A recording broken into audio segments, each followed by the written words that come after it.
ਯਸੂ ਦੇ ਚੋਲੇ ਦੇ ਹਾੜੇ, ਮੁਕੱਦਸਾ ਮਰੀਮ ਦੇ ਜਿਗਰ ਤੇ ਟੁਕੜੇ। ਯਸੂ ਨਾਸਰੀ ਦੇ ਦੁੱਖਾਂ ਦੀ ਕਹਾਣੀ ਸੁਣ ਕੇ ਅੱਜ ਵੀ ਲੂੰ ਕੰਡੇ ਖੜੇ ਹੋ ਜਾਂਦੇ ਨੇ। ਗਤਸਮਨੀ ਤੋਂ ਲੈ ਕੇ ਤੇ ਕਲਵਰੀ ਤੱਕ ਦੀਆਂ ਉਹਨਾਂ ਰਾਹਾਂ ਤੇ ਥਾਵਾਂ ਦਾ ਸੁਣ ਕੇ ਤੇ ਵੇਖ ਕੇ ਅੱਜ ਵੀ ਅੱਖਾਂ 'ਚੋਂ ਹੰਝੂ ਆ ਜਾਂਦੇ ਨੇ। ਗਤਸਮਨੀ ਦੇ ਉਹ ਰੁੱਖ ਤੇ ਬੂਟੇ, ਯਰੂਸ਼ਲਮ ਦੀਆਂ ਉਹ ਗਲੀਆਂ ਤੇ ਉਹ ਬਾਜ਼ਾਰ, ਕਲਵਰੀ ਪਹਾੜ ਤੇ ਉਹ ਪੱਥਰ ਤੇ ਯਸੂ ਦੀ ਰਤ ਰੰਗੀ ਸਲੀਬ ਦੀਆਂ ਗਮਾਂ ਵਿੱਚ ਡੁੱਬੀਆਂ ਚੀਕਾਂ ਤੇ ਕਰਲਾਟਾਂ ਸੁਣੀਏ ਤੇ ਵੇਖੀਏ ਤੇ ਸੀਨਾ ਚੀਰ ਦਿੰਦੀਆਂ ਨੇ। ਇਹਨਾਂ ਬੇਜਾਨ ਚੀਜ਼ਾਂ ਦੀ ਦੁੱਖ ਭਰੀ ਗਵਾਹੀ ਅੱਜ ਵੀ ਇਨਸਾਨੀਅਤ ਨੂੰ ਤੜਪਾ ਕੇ ਰੱਖ ਦਿੰਦੀਆਂ ਨੇ। ਇਹ ਉਹ ਗਵਾਹ ਨੇ ਜਿਨ੍ਹਾਂ ਮੁਕੱਦਸਾ ਮਰੀਮ ਦੇ ਲਾਲ ਦੇ ਨਾਜ਼ੁਕ ਤਨ ਨੂੰ ਲਹੂ ਵਿੱਚ ਲਾਲੋ ਲਾਲ ਹੋਇਆ ਵੇਖਿਆ ਸੀ। ਇਹਨਾਂ ਮਾਂ ਦੇ ਦਿਲ ਦੇ ਟੁਕੜੇ ਨੂੰ ਸਲੀਬ ਤੇ ਸਹਿਕਦਿਆਂ ਵੇਖਿਆ ਸੀ। ਇਹਨਾਂ ਇੱਕ ਅਮੜੀ ਦੇ ਦਿਲ ਦੇ ਵਿੱਚੋਂ ਦੀ ਤਲਵਾਰ ਗੁਜ਼ਰਦਿਆਂ ਵੇਖੀ ਸੀ। ਇਹਨਾਂ ਗਵਾਹਾਂ 'ਚ ਯਸੂ ਦਾ ਚੋਲਾ ਇੱਕ ਦੁੱਖਾਂ ਦਾ ਮਾਰਿਆ ਇਹੋ ਜਿਹਾ ਸਾਥੀ ਸੀ ਜਿਨੇ ਗਤਸਮਨੀ ਤੋਂ ਲੈ ਕੇ ਯਸੂ ਦੇ ਸੂਲੀ ਉੱਤੇ ਜਾਨ ਦੇਣ ਤੱਕ ਯਸੂ ਤੇ ਹੋਣ ਵਾਲੇ ਸਾਰੇ ਜ਼ੁਲਮ ਵੇਖੇ ਸੀ। ਯਸੂ ਦੇ ਚੋਲੇ ਦੀ ਆਪਣੀ ਇੱਕ ਵੱਖਰੀ ਕਹਾਣੀ ਹੈ। ਸਾਡੇ ਮੁਆਸ਼ਰੇ ਤੇ ਯਹੂਦੀ ਮੁਆਸ਼ਰੇ ਦੇ ਵਿੱਚ ਪਿਓਵਾਂ ਤੇ ਪੁੱਤਰਾਂ ਦੀਆਂ, ਮਾਵਾਂ ਤੇ ਪੁੱਤਰਾਂ ਦੀਆਂ, ਭੈਣਾਂ ਤੇ ਭਰਾਵਾਂ ਦੀਆਂ ਮੁਹੱਬਤਾਂ ਦੀਆਂ ਨਿਸ਼ਾਨੀਆਂ ਦੇਣ ਦਾ ਬਹੁਤ ਪੁਰਾਣਾ ਦਸਤੂਰ ਹੈ। ਜਿਵੇਂ ਬਜ਼ੁਰਗ ਯਾਕੂਬ ਨੇ ਆਪਣੇ ਪੁੱਤਰ ਯੂਸਫ ਵਾਸਤੇ ਬੜਾ ਸੋਹਣਾ ਸੁਨੱਖਾ ਲਿਬਾਸ ਤਿਆਰ ਕਰਵਾਇਆ ਸੀ, ਇਸੇ ਤਰ੍ਹਾਂ ਯਹੂਦੀ ਮਾਵਾਂ ਆਪਣੇ ਪੁੱਤਰਾਂ ਦੇ ਜੰਮਣ ਤੋਂ ਪਹਿਲਾਂ ਆਪਣੇ ਪੁੱਤਰਾਂ ਲਈ ਉੱਨ ਤੇ ਪਸ਼ਮ ਤੇ ਕਤਾਨੀ ਸੂਤਰ ਦੇ ਛੋਟੇ ਛੋਟੇ ਕੱਪੜੇ ਬੁਣਦੀਆਂ ਸਨ। ਜਿਵੇਂ ਸਾਡੇ ਪੰਜਾਬ ਦੇ ਵਿੱਚ ਮਾਵਾਂ ਬੱਚਿਆਂ ਵਾਸਤੇ ਸਵੈਟਰ, ਟੋਪੀਆਂ ਤੇ ਜਰਾਬਾਂ ਬੁਣਦੀਆਂ ਸਨ। ਇਹ ਰੀਤ ਬਚਪਨ ਤੱਕ ਹੀ ਨਹੀਂ ਸੀ, ਬਲਕਿ ਮਾਵਾਂ ਆਪਣੇ ਜਵਾਨ ਪੁੱਤਰਾਂ ਲਈ ਵੀ ਕਤਾਨੀ ਸੂਤਰ ਦੇ ਚੋਲੇ ਆਪਣੇ ਹੱਥਾਂ ਨਾਲ ਬੁਣਦੀਆਂ ਸਨ ਤੇ ਇਹ ਸੋਹਣੇ ਚੋਲੇ ਆਪਣੇ ਪੁੱਤਰਾਂ ਨਾਲ ਗੂੜੀ ਮੁਹੱਬਤ ਦਾ ਸਬੂਤ ਹੁੰਦਾ ਸੀ। ਤੇ ਇਹ ਚੋਲੇ ਪੁੱਤਰ ਕਿਸੇ ਖੁਸ਼ੀ ਦੇ ਖਾਸ ਮੌਕੇ ਤੇ ਪਾਉਂਦੇ ਸਨ।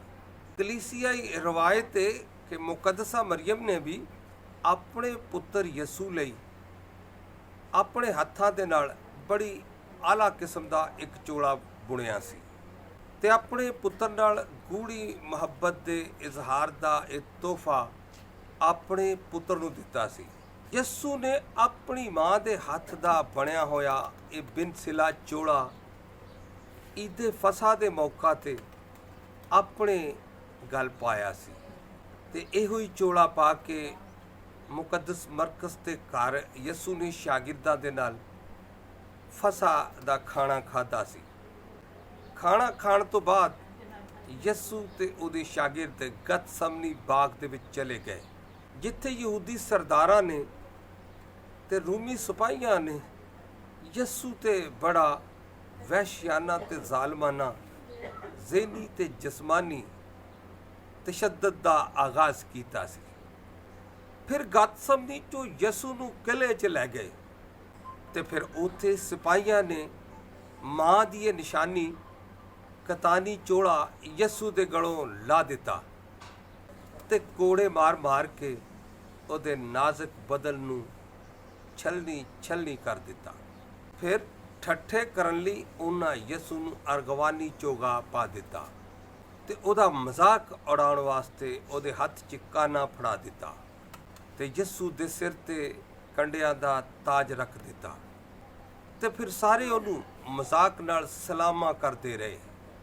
ਫਿਰ ਉਹਨਾਂ ਅਰਗਵਾਨੀ ਚੋਗਾ ਲਾ ਕੇ ਫਿਰ ਯਸੂ ਦਾ ਚੋਗਾ ਹੀ ਉਹਨੂੰ ਪਵਾ ਦਿੱਤਾ।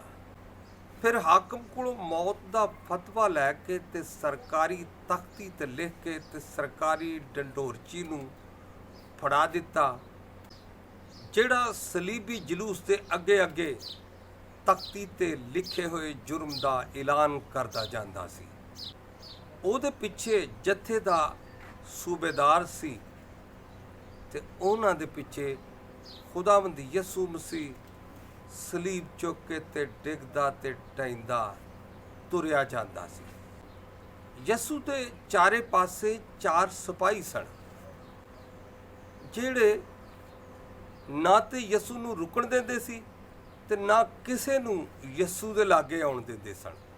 ਆਖਰ ਕਲਵਰੀ ਪਹਾੜ ਤੇ ਜਾ ਕੇ ਤੇ ਉਹਨਾਂ ਨੇ ਯਿਸੂ ਦੀ ਦਵਾਈਆ ਚਾਦਰ ਉਹਦੇ ਤੋਂ ਲਾ ਦਿੱਤੀ ਤੇ ਉਹਦੇ ਲੱਕ ਦਾ ਪਟਕਾ ਖੋਲ ਕੇ ਉਹਦਾ ਕਤਾਨੀ ਚੋਲਾ ਵੀ ਲਾ ਦਿੱਤਾ ਤੇ ਫਿਰ ਉਹਦੇ ਗਲ ਪਾਇਆ ਹੋਇਆ ਕੁੜਤਾ ਲਾ ਕੇ ਤੇ ਉਹਦੇ ਪੈਰਾਂ ਤੋਂ ਜੁੱਤੀ ਲਾ ਕੇ ਨੰਗਿਆਂ ਸਲੀਬ ਤੇ ਡੇਗ ਕੇ ਕਿੱਲਾ ਨਾਲ ਜੜ ਕੇ ਤੇ ਰਸਵਾ ਕਰਨ ਵਾਸਤੇ ਸਲੀਬ ਤੇ ਟੰਗ ਦਿੱਤਾ। ਮੁਕੱਦਸ ਯੋਹੰਨਾ ਰਸੂਲ ਆਪਣੀ ਇੰਜੀਲ ਵਿੱਚ ਲਿਖਦੇ ਨੇ, ਸਰਕਾਰੀ ਦਸਤੂਰ ਦੇ ਮੁਤਾਬਕ ਜਥੇ ਦੇ 4 ਸਿਪਾਹੀਆਂ ਨੇ ਯਿਸੂ ਦਾ ਕੁੜਤਾ, ਯਿਸੂ ਦਾ ਪਟਕਾ, ਯਿਸੂ ਦੀ ਦਵਾਈਆ ਚਾਦਰ ਤੇ ਜੁੱਤੀ ਆਪਸ ਵਿੱਚ ਵੰਡ ਲਏ, ਪਰ ਯਿਸੂ ਦੇ ਕਤਾਨੀ ਚੋਲੇ ਤੇ ਉਹਨਾਂ ਨੇ ਕੁਰਾ ਪਾਇਆ। ਤੇ ਉਦੋਂ ਬਜ਼ੁਰਗ ਦਾਊਦ ਦੀ 1000 ਸਾਲ ਪਹਿਲਾਂ ਕੀਤੀ ਹੋਈ ਪੇਸ਼ਗੋਈ ਪੂਰੀ ਹੋਈ ਕਿ ਉਹ ਮੇਰੇ ਕੱਪੜੇ ਆਪਸ ਵਿੱਚ ਵੰਡਦੇ ਨੇ ਤੇ ਮੇਰੇ ਚੋਲੇ ਤੇ ਕੁਰਾ ਪਾਉਂਦੇ ਨੇ। ਤੇ ਉਹਨਾਂ ਕੁਰਾ ਪਾਉਂਦਿਆਂ ਯਿਸੂ ਦੇ ਨਾਲ ਯਿਸੂ ਦੀ ਮਾਂ ਦੀ ਨਿਸ਼ਾਨੀ ਦੀ ਵੀ ਰੱਜ ਕੇ ਬੇਹੁਰਮਤੀ ਤੇ ਤਜ਼ਲੀਲ ਕੀਤੀ ਤੇ ਪੁੱਤਰ ਦੀਆਂ ਅੱਖਾਂ ਦੇ ਸਾਹਮਣੇ ਉਹਦੀ ਮਾਂ ਦੀ ਨਿਸ਼ਾਨੀ ਮਿੱਟੀ 'ਚ ਰੋੜ ਦਿੱਤੀ। ਮਾਂ ਦੇ ਪੁੱਤਰ ਤੇ ਜ਼ੁਲਮ ਦੀ ਇੰਤਹਾ ਵੇਖ ਕੇ ਤੇ ਯਿਸੂ ਦਾ ਚੋਲਾ ਵੀ ਹੌਕੇ ਤੇ ਹਾਵਾਂ ਭਰਨ ਲੱਗ ਪਿਆ। ਅਦਬ ਦੀ ਸਿਨਫ ਇਲਮੇ ਜਾਤਕ ਦੇ ਮੁਤਾਬਕ ਯਿਸੂ ਦਾ ਚੋਲਾ ਇਨਸਾਨੀ ਜ਼ਬਾਨ ਤੇ ਇਨਸਾਨੀ ਖਿਆਲ ਦੇ ਵਿੱਚ ਕੁਝ ਇਸ ਤਰ੍ਹਾਂ ਕਹਿੰਦਾ ਹੋਵੇਗਾ,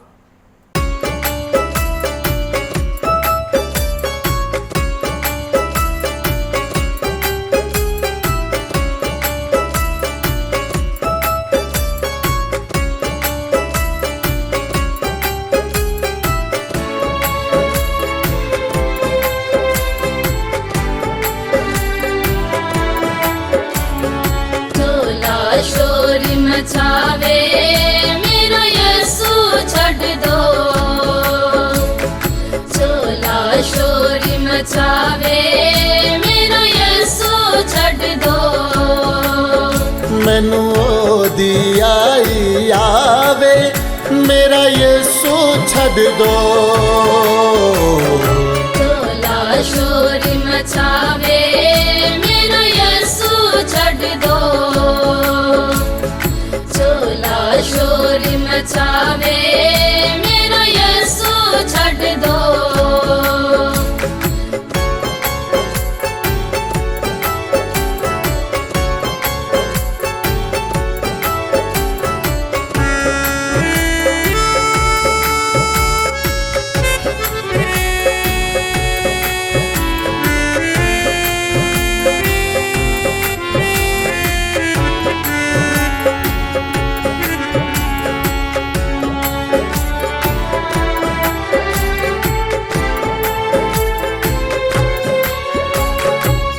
ਉਹਦੇ ਲਹੂ ਵਿੱਚ ਰੰਗਿਆ ਮੈਨੂੰ ਜ਼ਾਲਮ ਲੋਕਾਂ,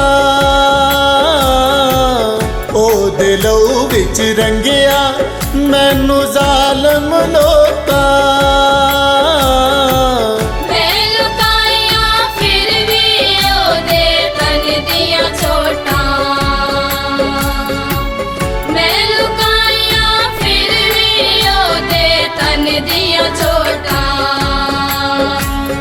केड़ा जख्म लुकावे मेरा यीशु छड़ दो, हुन केड़ा जख्म लुकावे मेरा यीशु छड़ दो, मैनू ओदी आई आवे मेरा यीशु छड़ दो,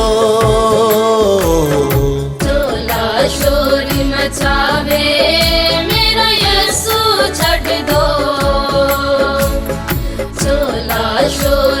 मचावे मेरा यसु छड़ दो।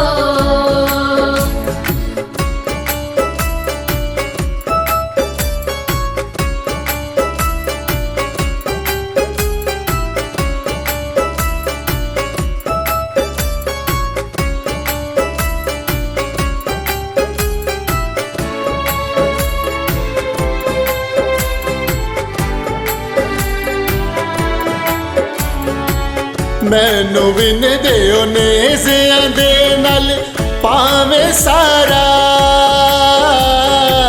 मैनू विन दिओ नेज़ियां दे नाल पावें सारा। खुद ते ना जुल्म करो छड़ देओ बेचारा, खुद ते ना जुल्म करो छड़ देओ बेचारा।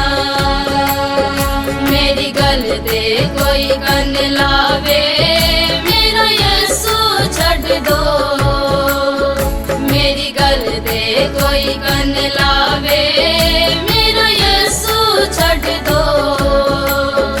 मैनू ओदी आई आवे मेरा यसु छड़ दो।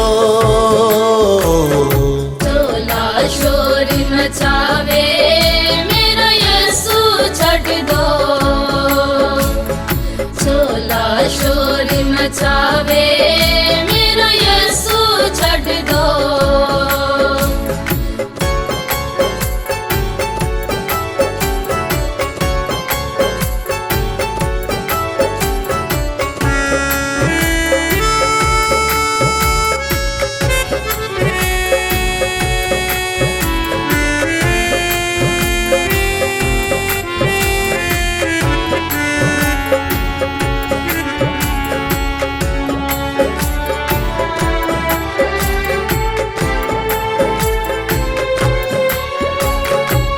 मैनू लीरो लीर भी पावें कर दो सारा,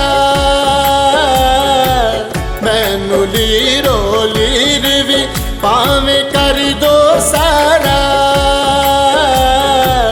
मैं नी मंगना बोलांगा मेरा सुन लो हाड़ा,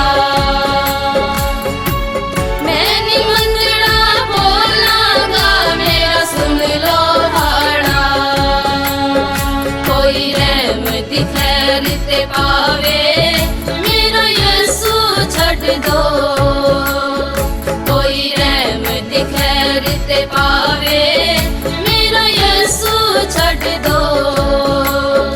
मैनू ओदी आई आवे मेरा यसु छड़ दो।